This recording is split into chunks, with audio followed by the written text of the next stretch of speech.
안녕하세요. 오늘도 사연살롱을 찾아주셔서 감사합니다. 얼마 전에 재혼한 40대 여성이에요. 몇 년 전 인기를 끌었던 드라마에서 때로는 잘못한 기차가 목적지에 데려다준다는 대사가 나오더라고요. 하지만 제가 인생을 살아본 결과 기차를 잘못 탔을 땐 지체 없이 내려서 갈아타는 게 정답이었어요. 잘못한 기차는 큰 이변이 없는 한 원래 내 목적지가 아닌 엉뚱한 곳에 내려주기 마련이니까요. 한때는 대체 내가 전생에 무슨 죄를 지었길래 이렇게 핍박받고 살아야 하나 한탄하던 시절이 있었어요. 조금만 용기가 있었더라면 당장 집을 뛰쳐나와 제 인생을 살았겠지만 그때는 그럴 용기가 없었어요. 제가 가진 게 너무 없는 사람이기도 했고 오랜 시간 남편과 시댁 식구들한테 주눅들어 살다 보니 자존감이 바닥을 치던 시기였거든요. 하지만 막상 저지르고 보니 지옥과 천당은 종이 한 장 차이더라고요. 그 얇은 막을 뚫지 못하고 숨죽여 살았던 시간이 억울할 뿐이었죠. 늘 남의 사연만 듣다가 이렇게 제 사연을 보내게 된 건 예전에 저처럼 지금 이 순간에도 모든 걸 자신 탓으로 여기며 당하고 사는 분들께 용기를 드리기 위해서예요. 나를 둘러싼 세상을 바꾸려면 내가 먼저 바뀌어야 한다는 걸 알게 되었거든요. 제가 남편과 가까워지게 된 건 고등학교 2학년 겨울방학 때였어요.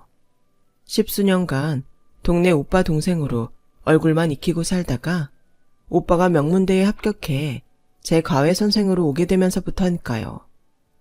오빠는 아들만 내신 집의 장남이자 가장이었어요.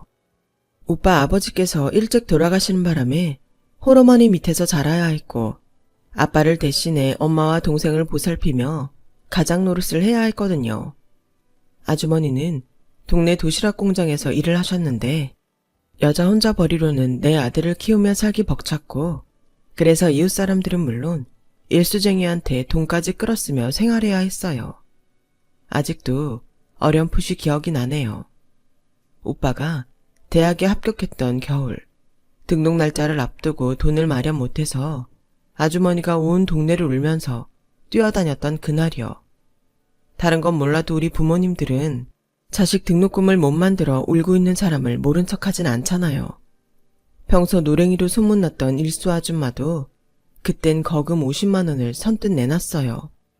딴 건 몰라도 자식 새끼 공부는 시켜야지. 안 그래? 내 새끼는 돈을 그렇게 쏟아부어도 못 들어가는 서울대를 지 혼자 힘으로 붙었는데 돈 때문에 못 가면 얼마나 가슴에 한이 맺힐 거야. 이 돈을 받을 생각 않고 주는 거니까 잘난 아들 훌륭하게 키워. 그게 빚 갚는 거니까. 일수 아줌마의 뜻밖의 행동에 동네 사람들도 하나둘 지갑을 열기 시작했고 슈퍼 아저씨, 철물점 아저씨, 수선집 아줌마 등 거의 대부분의 동네 사람들이 십시일반 모아 부족한 등록금을 채워주었어요. 저희 집도 그중 하나였죠. 그 덕에 오빠는 무사히 등록 마감일날 입학 등록을 할 수 있었고 우리나라 최고 명문대에 들어갈 수 있었어요. 아무리 세상이 각박하다고는 하지만 그래도 인정이 있던 시절이었죠.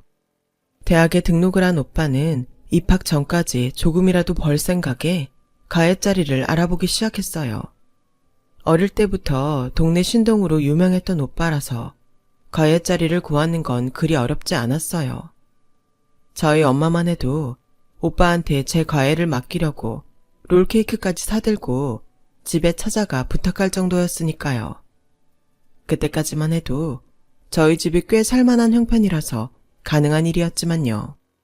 오빠는 곱상한 얼굴과는 달리 공부를 가르칠 때는 가차 없는 사람이었어요.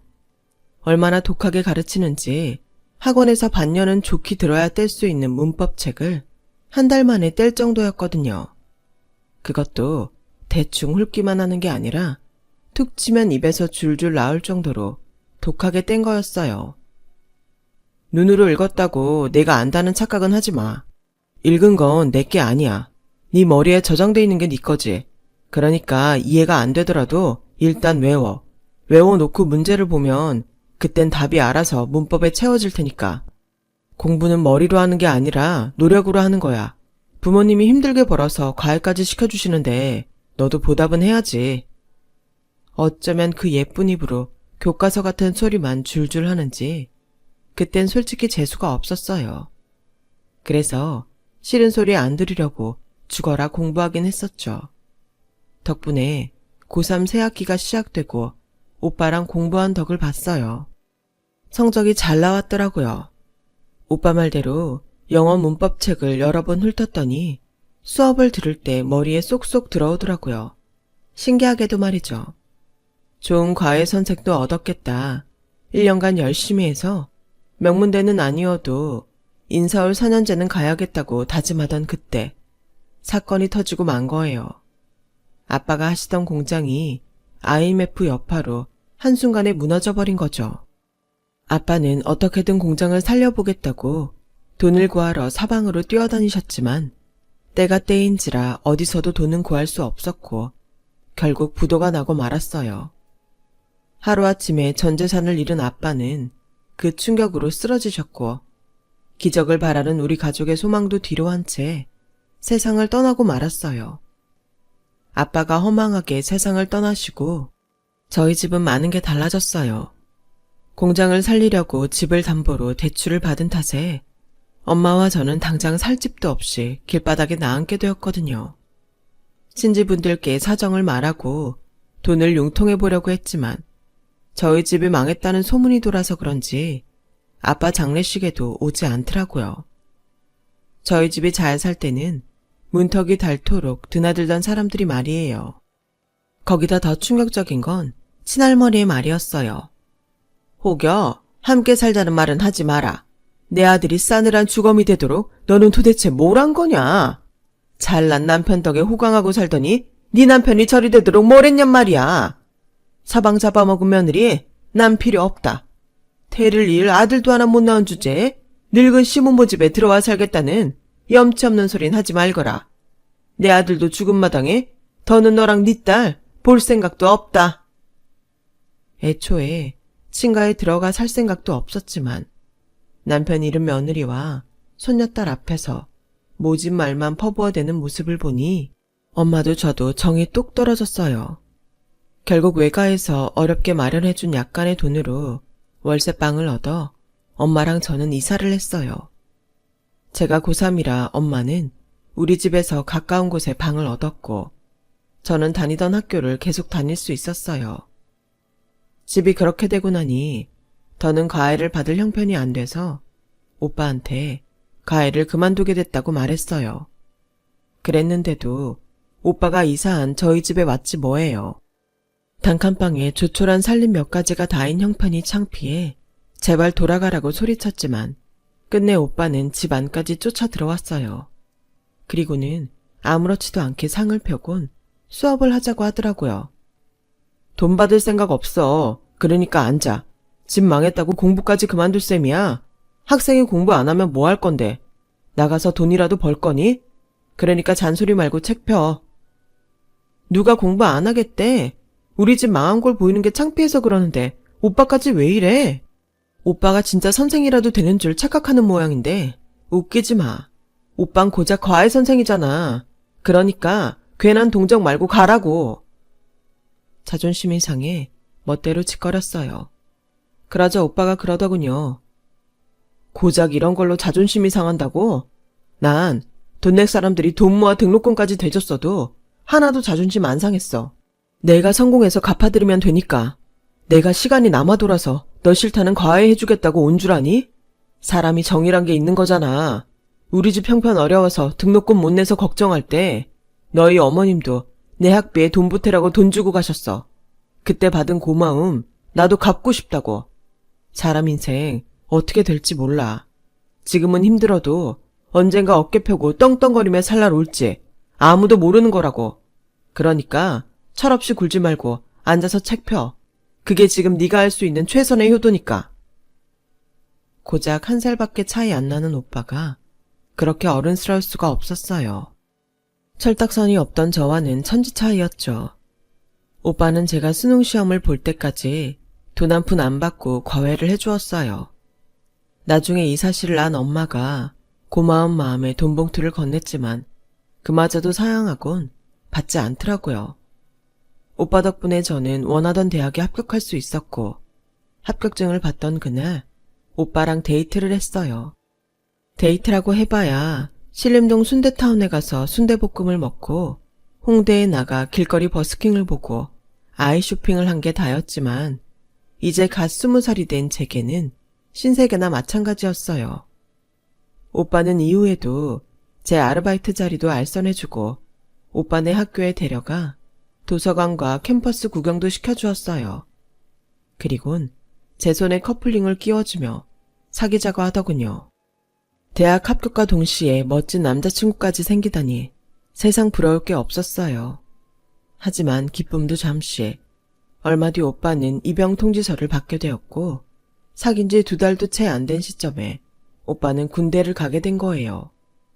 오빠가 훈련소로 가기 전날 저는 오빠와 함께 밤을 보냈어요. 그리고 제 인생의 불행이 시작되었죠. 오빠가 입대를 하고 100일 휴가를 앞둔 어느 날이었어요. 학교 학생관에서 친구들과 점심을 먹으려는데 그날따라 음식 냄새가 역하게 나지 뭐예요. 헛구역질을 하며 화장실로 향했는데 뒤따라온 친구가 장난으로 한 말에 저는 얼어붙고 말았어요. 야, 누가 보면 너 임신한 줄 알겠다. 그 순간 심상치 않았던 그간의 일들이 하나씩 연결되었거든요. 자주 소변이 마려웠던 것도 그렇고 10시간 가까이 자도 졸리고 피곤했던 것도 그렇고 무엇보다 생리를 안 하고 넘어간 게 제일 걸렸어요.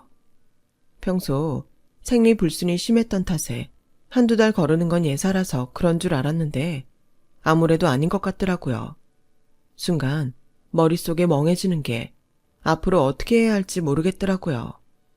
오빠라도 옆에 있다면 모르겠지만 혼자 이 상황을 받아들여야 할지 도무지 감당할 자신이 없었어요. 일단 확인을 해봐야 할 것 같아서 약국에 임신 테스터를 사러 갔어요. 하지만 막상 약사와 얼굴을 마주하니 입이 떨어지지가 않더라고요.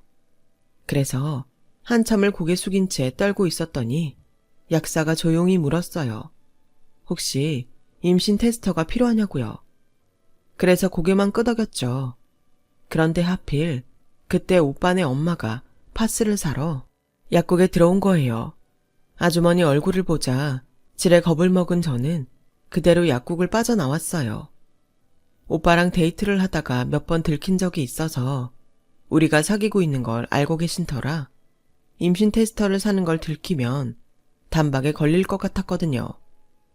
그렇게 종종 걸음을 치며 집으로 가는데 뒤에서 아주머니가 불렀어요. 애써 못 들은 척 가려는데 기어이 따라오셔선 잔뜩 노려보시며 제 손에 검은 비닐봉지를 건네주시더군요. 그 안엔 임신 테스터가 들어있었어요. 지지배가 몸뚱이 함부로 굴리고 다니면 못 쓴다. 이게 다 부모 얼굴에 먹칠하는 건 줄이나 알아. 아주머니는 무서운 얼굴로 쏘아보시곤 그대로 가버리셨어요. 너무 창피하고 속상하더라고요. 집에 돌아와 엄마가 오시기 전에 검사를 했는데 역시나 선명한 두질이 나오더라고요. 제일 먼저 든 생각은 날 이렇게 만든 오빠에 대한 원망이었어요. 그리고는 그날 끝까지 거절하지 못한 내 자신이 미워졌고요. 누군가에겐 축복받아야 할 일이 저에게는 재앙처럼 받아들여진다는 사실도 화가 나고 싫었어요. 무엇보다 앞으로 어떻게 살아야 하나가 제일 걱정이었죠. 저는 아직 학생이고 오빠는 군복무 중인데다 우리 집 형편도 넉넉지 않아서 당장 아르바이트를 그만두면 등록금 마련할 일이 막막했으니까요. 게다가 양가 어머님께 임신 사실을 털어놓을 생각을 하니 겁이 났어요. 그래서 아무한테도 말도 못한 채 벙어리 냉가슴 앓듯 하고 있었는데 며칠 뒤 엄마가 어떻게 알았는지 제게 임신 사실을 추궁하더라고요. 이 기집애야, 네가 제정신이야? 어떻게 결혼도 안 한 게 겁도 없이 임신을 해? 애 아빠가 누구야? 당장 말 안 해? 내가 창피해서 살 수가 없어. 승민이 엄마가 뭐라는 줄 아니? 딸 자식 몸간수 잘 시키라고 하더라. 동네 창피한 줄도 모르고 뻔뻔하게 약국에 테스터 사러 왔더라고. 내가 남한테 그런 소리나 듣고 살아야겠니? 어쩔 거야. 이제 어쩔 거냐고. 일단 너 임신시킨 놈부터 만나야겠다. 일어나! 어서 일어나 앞장서라고! 가고 싶어도 못 가. 승민이 오빠 군대에 있단 말이야. 오빠한테 아직 말도 못했어. 100일 휴가 나오면 그때 말할 테니까 그때까지만 기다려줘. 자기 아들이 임신시킨 것도 모르고 저희 엄마한테 딸 몸간수 잘하라고 충고를 했던 아주머니 때문에 엄마는 당장 달려가 따지려고 했지만 제가 말리는 바람에 참을 수밖에 없었어요. 그리고 보름 뒤 오빠가 100일 휴가를 나왔고 저는 임신 사실을 알렸어요. 처음엔 저처럼 당황하던 오빠는 이내 마음의 준비가 끝났는지 이렇게 된 거 혼인신고를 하자고 하더라고요.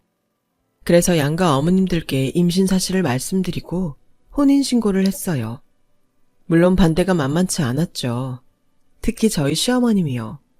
뱃속의 애가 자기 아들 애라는 걸 어떻게 아냐는 망발부터 명문대 출신의 앞길 창창한 자기 아들을 쥐뿔도 없는 집 딸인 제가 발목 잡았다는 말까지 하셨으니까요. 그렇다고 저희 엄마도 이 결혼이 마음에 들었던 것만은 아니었어요. 사윗감이 어디 내놔도 손색이 없는 사람인 건 알지만 시어머니 자리도 그렇고 밑으로 줄줄이 딸린 시동생 때문에 한 걱정이셨으니까요. 당시 둘째, 셋째는 고등학생이었고 막내가 초등학교 4학년이었거든요. 벌이도 시원찮은 시어머니 혼자 아들들을 공부시키는 건 불가능했고 당연히 큰아들이 그 짐을 짊어져야 하는 건 불보듯 뻔했죠. 그러니 하나뿐인 딸이 불구덩이에 뛰어든 것과 뭐가 다르겠어요. 울며 겨자 먹기로 제 결혼을 허락해 주셨지만 마음은 편치 않으셨어요. 그런데도 시어머니는 당신만 피해자인 것처럼 말씀하시더라고요. 좋습니다. 뱃속에 아이까지 있는데 나 몰라라 할 수는 없고 대신 앞으로 상의는 제가 데리고 살겠습니다. 비록 내 아들이 군대에 있기는 하지만 엄연히 혼인신고까지 한 마당에 내 집 식구를 밖에 둘 이유가 있겠습니까? 당연히 데리고 살아야죠. 그러니 상의 너 내일 당장 짐 싸서 우리 집으로 들어와라. 저희 엄마는 말도 안 된다며 펄펄 뛰었지만 시어머니 고집은 꺾을 수 없었어요. 그렇게 저는 남편도 없이 시댁에 들어가 살게 되었어요. 임신한 몸으로 학교 다니랴, 불편한 시댁에서 생활하랴, 한동안은 정말 패닉 상태로 지냈던 것 같아요. 그리고 시댁에 들어온 지 얼마 안 돼서 왜 시어머니가 나를 데리고 살겠다고 했는지 알게 되었어요. 고등학생 시동생과 초등학생 막내까지 제게 떠넘길 심산이었던 거예요. 빨래, 청소, 시동생들 아침밥은 물론 심지어 막내 시동생 학부모 노릇까지 시어머니는 죄다 저한테 떠넘기셨어요. 제가 집에 들어온 이후에는 퇴근도 전보다 늦으시고 친구분들과 만나 술을 드시고 오는지 몸에서 술 냄새가 진동하더라고요. 저는 어머님과 방도 같이 쓰는 처지라 안 그래도 입덧도 심한데 술 냄새 때문에 잠도 제대로 못 잘 정도였죠.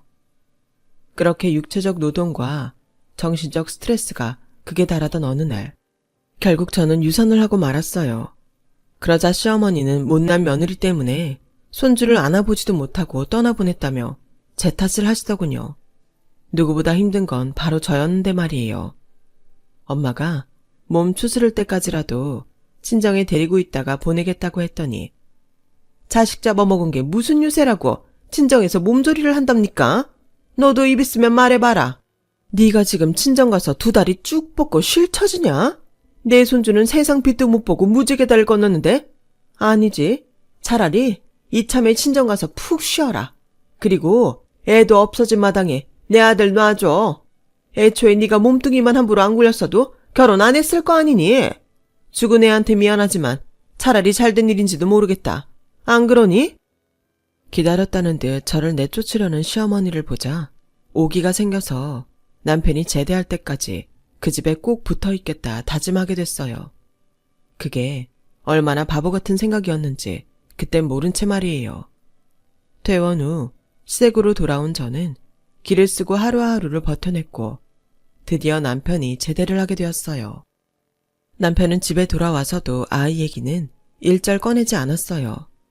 그동안 시간이 흐르기도 했고 저를 배려해 그런 거라고 생각했죠. 남편의 복학을 앞두고 우리 부부는 중대한 결정을 내려야 했어요. 둘 다 대학에 다니는 건 사실상 불가능한 상황이라 둘 중 하나는 그만둬야 했거든요.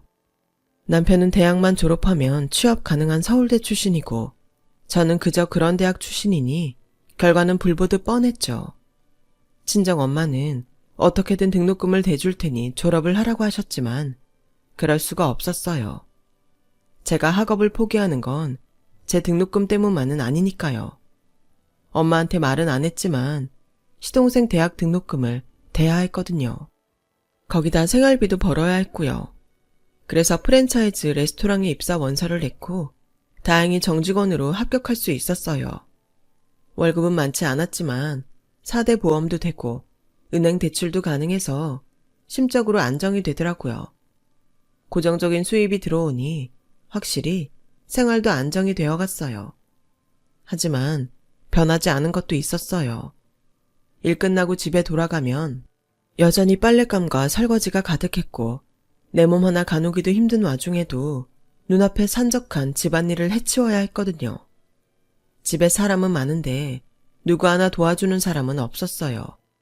남편은 강의가 끝나면 과외를 하느라 밤 11시가 넘어서야 돌아왔고 대학생 시동생은 입대를 앞두고 동기들과 술 마시러 다니기에 바빴고 고3 시동생은 학교에서 야자하느라 역시나 늦게 돌아왔고 철없는 막내 시동생은 제 앞가림도 못했으니까요. 거기다 제가 시집오고 집안 살림에서 아예 손을 뗀 시어머니는 큰아들 눈을 피해 연애를 하시느라 늘 바빴어요.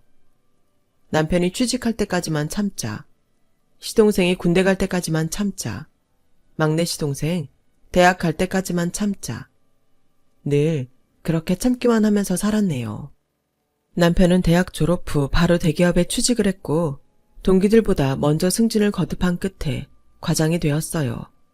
그 사이 저는 시동생 셋을 대학 공부를 시켰고 막내 시동생을 뺀 두 시동생은 장가까지 보냈어요. 둘째 시동생의 경우 동서가 일 때문에 바쁘다고 해서 예식장까지 제가 직접 발품 팔아가며 예약해 주었고요. 정작 저는 결혼식도 못했는데 말이죠. 어머님은 당신 아들들이 결혼을 한다는데도 두 손 놓고 모든 걸 제게 떠넘기기만 하셨어요. 내가 뭘 알겠니? 젊은 네가 알지. 나 상관 말고 네가 알아서 골라줘라.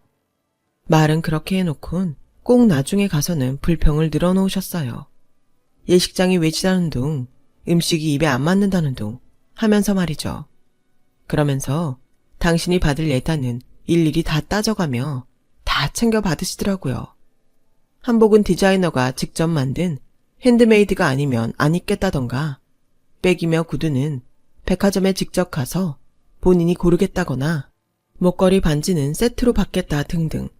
웃긴 건 정작 당신 자식들 결혼에 발벗고 나선 저한테는 버선 한 짝 사주란 말도 안 하셨다는 거예요. 한 번은 둘째 동서 부모님이 맏며느리 예단도 해주겠다고 했더니 정색을 하며 그러시더라고요. 얘가 뭘 한 게 있다고 예단을 해줘? 어머님께 그럴 필요 없다고 전해라. 쟨 시집 올 때 해온 것도 없는데 왜 니들이 돈 들여 해주니? 그럴 돈 있으면 이 시엠이 금목걸이나 하나 더 해주려무나.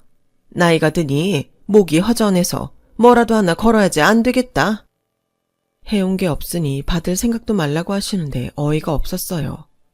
결혼식도 없이 살았는데 혼수 안 해온 것만 탓하시니 말이에요. 게다가 제가 이 집에 와서 해드린 건 하나도 생각 안 하시더라고요.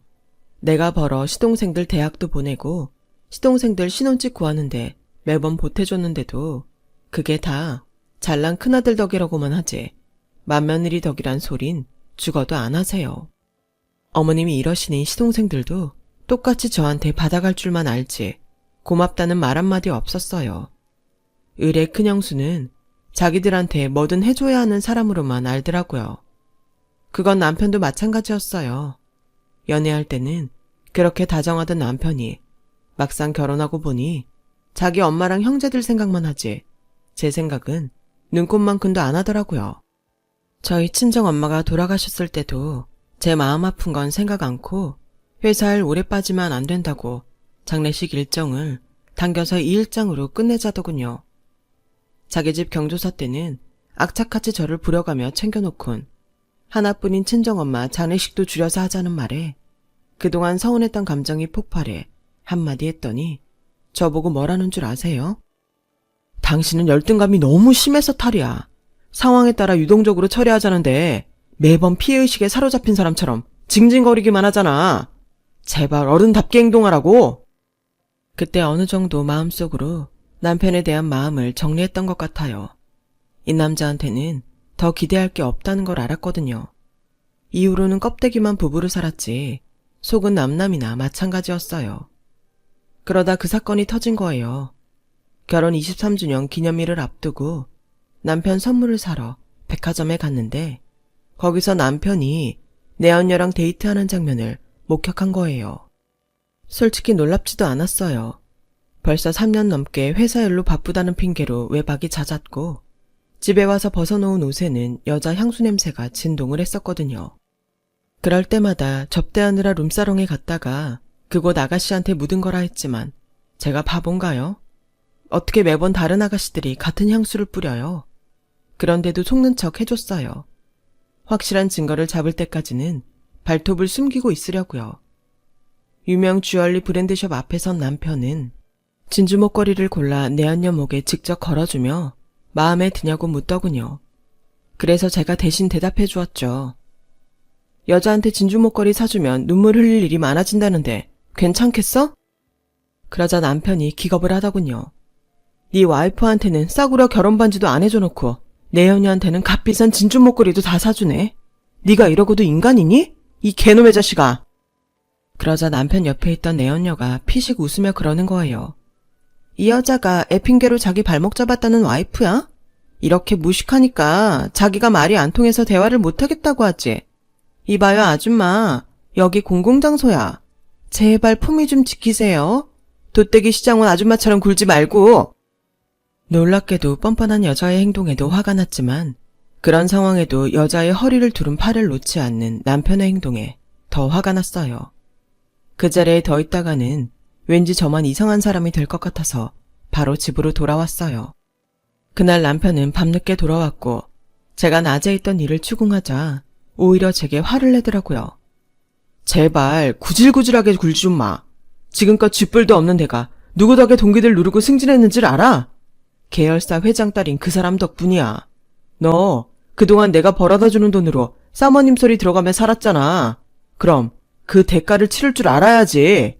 넌 잃는 거 없이 어떻게 모든 걸 다 가지려고 만들어? 긁어 부스럼 내봤자 너만 손해니까 조용히 입 닫고 살든가 아니면 이혼녀로 살든가 결정해. 당신 뭐가 그렇게 당당해? 나한테 뭘 그렇게 해줬다고 간통하다 들켜놓고도 뻔뻔하게 나오냐고. 내가 그동안 네가 벌어다주는 돈으로 살았다고? 웃기지 말라 그래. 나 너랑 결혼해서 이날 이때까지 한 달도 안 쉬고 죽어라 이랬어. 네 동생들 대학 학비는 누가 댔는데? 신혼집 전세금은 누가 보탰는데? 네 돈으로 했니? 다 내가 번 돈으로 해서 보냈어. 너나 니네 집 인간들이나 이날 이때까지 내 등골 빼먹기만 했지. 나한테 해준 게 뭐 있니? 말해봐. 쥐뿔도 없는 집구석 이제 좀 먹고 살만해지니까 꼴값들 떨고 앉아있는데 야 지나가던 개가 웃겠다. 네가 그 잘난 대학 나와 이 모양 이 꼴 된 거 감나무집 일수 아줌마가 알면 등록금 보태준 거 돌려달라고 할 거다. 되먹지 않은 개벽다기 같은 새끼야. 너 함부로 말할래? 나 더는 안 참아. 니까짓 게 안 참으면 어쩔 건데. 어차피 헤어질 마당에 내 할 말 하고 가겠다는데 네가 뭔 상관이야. 억울하면 너도 막말해. 하긴 네가 잘한 게 있어야 나한테 막말도 하지. 이봐요 이승민 씨. 난 더는 더러워서 너 같은 거랑 같이 못 살겠으니까 그 잘난 계열사 회장 딸 데려다가 천년만년 잘 살아보세요. 아, 그간 네 동생들한테 들어간 내 돈 다 받아갈 테니까 네 동생들한테 똑똑히 전해. 알았어? 결국 저는 재산 분할을 받고 남편과 이혼을 했어요. 그 과정에서 그동안 시동생들한테 들어간 학비며 전세 보증금, 거기다 남편 내언녀한테 상간녀 위자료까지 다 받아냈어요. 시동생들이 자기들은 돈 못 준다고 펄펄 뛰길래 남편의 간통 사실을 회사 홈페이지에 폭로하겠다고 했더니 남편이 알아서 받아주더군요. 그렇게 저는 23년간의 지긋지긋한 결혼 생활을 끝으로 돌싱이 됐어요. 그리곤 태어나고 자랐던 동네를 떠나 멀리 양평으로 이사를 했어요. 사람에 치여 사느라 지친 심신을 안정시키려고 이사를 한 건데 정작 반년도 안 돼 외로워 미칠 것 같더군요. 그래서 집 주변에 일자리를 알아보다가 어린이집 주방 아줌마를 구한다는 구인 공고를 보고 이력서를 냈어요. 프랜차이즈 레스토랑 서빙을 시작으로 20년 넘게 요식업에 종사하면서 틈틈이 따놓은 조리사 자격증 덕분에 바로 취직할 수 있었어요. 월급은 얼마 안 됐지만 일하는 시간도 짧고 힘에 부치지 않아서 저한텐 딱인 직장이었어요. 무엇보다 가까이서 아이들을 볼 수 있다는 게 최대 장점이었죠. 전 남편과 살면서 3번이나 유산을 경험한 저는 아이를 가질 수 없는 몸이 되었고 그래서 그런지 아이에 대한 목마름이 늘 있었거든요. 그런데 직장에서 매일 아이들을 만나고 참새처럼 짹짹거리는 아이들 목소리를 들으니 마치 내 자식처럼 그렇게 사랑스러울 수가 없었어요. 그중 유독 제 눈에 들어오는 아이가 하나 있었어요. 5살짜리 여자아이인데 여느 아이들과 달리 늘 침울한 표정으로 혼자 구석에 숨어 있곤 했어요. 정확한 사정은 모르겠지만 엄마랑 같이 살지 않는지 묶은 머리가 늘 엉망이라서 선생님이 매번 다시 묶어주시는 것 같더라고요. 게다가 종종 하원 시간이 되도록 부모님이 찾아오시지 않아서 혼자 빈 교실에 남아있는 날이 많았어요. 그래서 하루는 퇴근도 미루고 아이한테 다가가 말을 걸어 보았어요. 처음엔 대꾸도 않고 눈만 말똥말똥 뜨고 있더니 제가 동화책을 읽어주자 슬그머니 다가와 제 옆에 앉더라고요. 한참을 귀 기울이고 듣던 아이는 어느샌가 잠이 들어 제 팔에 머리를 뚝 떨구더군요. 나도 모르게 아이를 등에 업은 채 교실 안을 서성였어요. 새근새근 아이의 숨소리와 내 등에 퍼지는 아이의 따뜻한 온기에 이상하게 가슴이 먹먹해지더라고요. 하늘의 별이 되어버린 내 아이들이 온전히 태어나 자랐다면 이 아이처럼 내 등에 업혀 잠들지 않았을까 하는 생각이 들어 눈시울이 붉어졌어요. 그리고 이내 눈물방울이 뚝 떨어졌죠. 2팔로 아이 엉덩이를 받치고 있느라 눈물을 닦을 수가 없었거든요. 그때였어요. 누군가 어린이집 안으로 급하게 달려들어오더라고요. 아이의 아빠였어요. 눈물이 그렁한 눈으로 아이를 업고 있는 저를 보자 아이 아빠는 당황하더군요. 그건 저 역시 마찬가지였어요. 얼른 아이를 건네주곤 조리실로 숨듯 들어가 버렸죠. 그날 이후 아이는 제가 부르지 않아도 제게 다가와 말을 걸 정도로 저와 많이 가까워졌어요. 아이 아빠가 늦는 날이면 선생님 대신 제가 아이를 맡아주곤 했는데 하루는 아이 아빠가 고맙다며 쇼핑백을 건네더라고요. 서울에 갈 일이 있어서 간 김에 하나 샀어요. 마음에 드실지 모르겠네요. 포장을 풀어보니 머플러더라고요. 남편과 23년을 살면서 단 한 번도 선물을 받아보지 못했던 저는 어떻게 반응해야 할지 몰라 얼빠진 사람처럼 서 있었어요. 그랬더니 아이 아빠가 당황한 표정으로 마음에 안 들면 바꿔다 주겠다고 하지 뭐예요. 아니에요. 너무 예뻐서 그래요. 이런 선물은 처음 받아보거든요. 감사합니다. 아, 예림이가 그러는데 조리사님이 만들어주시는 감자조림이 그렇게 맛있다고 하더라고요. 실례지만 레시피 좀 알 수 있을까요? 도우미 아줌마가 해주신 건 그 맛이 안 난다고 해서요. 부탁 좀 드리겠습니다.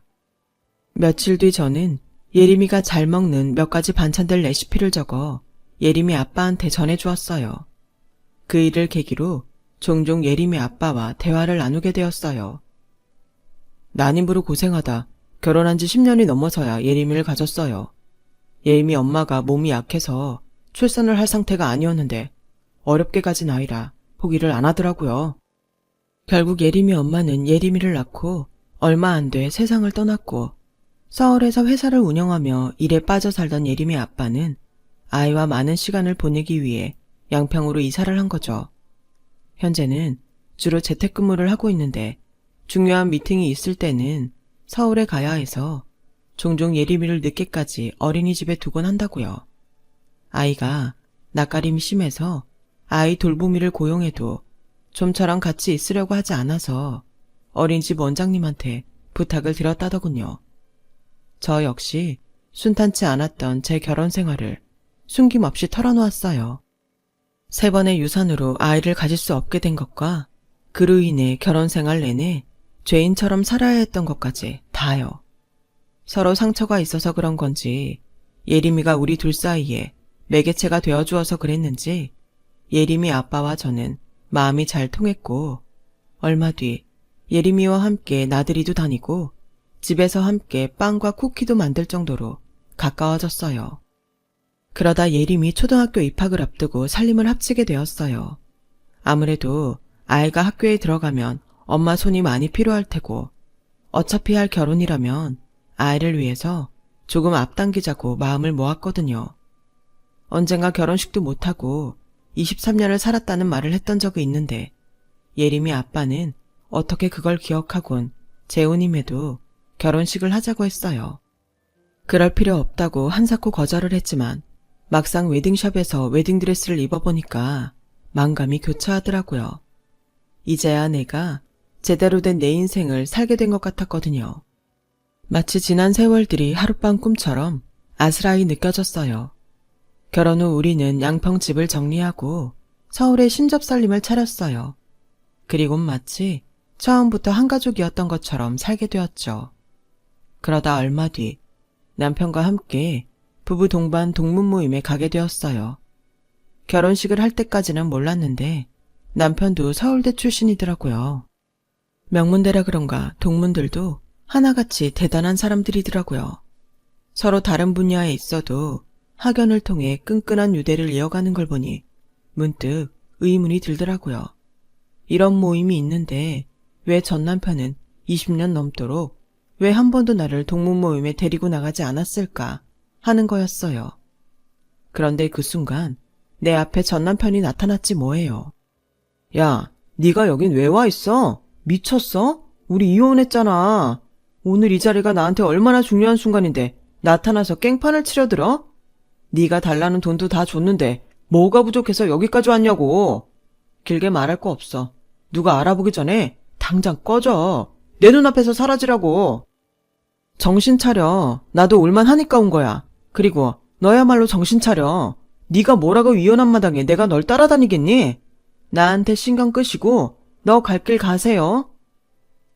전 남편한테 쏘아붙이곤 동문들과 얘기를 나누는 남편한테 갔어요. 그런데 전 남편이 따라오지 뭐예요. 이 인간이 미쳤나 하는 그 순간 저를 밀치곤 한 발 앞서 제 남편한테 꾸벅 인사를 건네더라고요. 그리고는 알랑방귀를 끼며 제 남편 앞에서 비굴하게 구는데 그 모습에 헛웃음이 날 정도였어요. 남편은 그런 전 남편의 말을 끊고는 먼저 저한테 사과를 하라고 했어요. 사람을 밀쳤으면 사과부터 하는 게 예의가 아니냐고요. 그랬더니 전 남편이 대수롭지 않은 듯 손사래를 치면서 말했어요.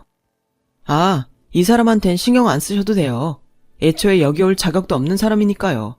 그보다 선배님, 이번에 사업 확장을 하신다고 들었는데 제가 사실 그쪽에 관심이 좀 있습니다.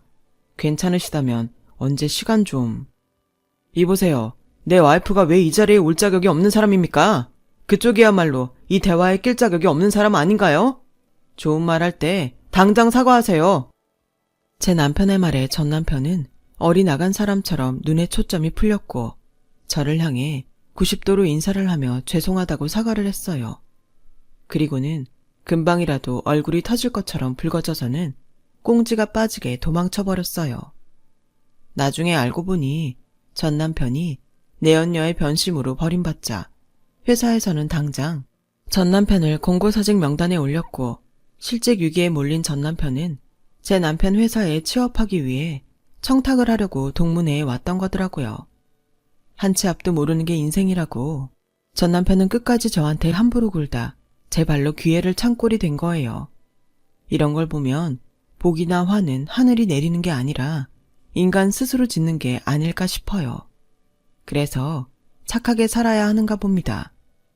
제 긴 사연을 들어주셔서 감사합니다. 항상 건강하시고 여러분 곁에 복된 일만 있으시길 바랍니다. 여러분, 사연 댓글에 응원과 현명한 조언 부탁드려요. 좋아요와 구독은 저에게 큰 힘이 됩니다. 오늘도 좋은 일 가득하세요.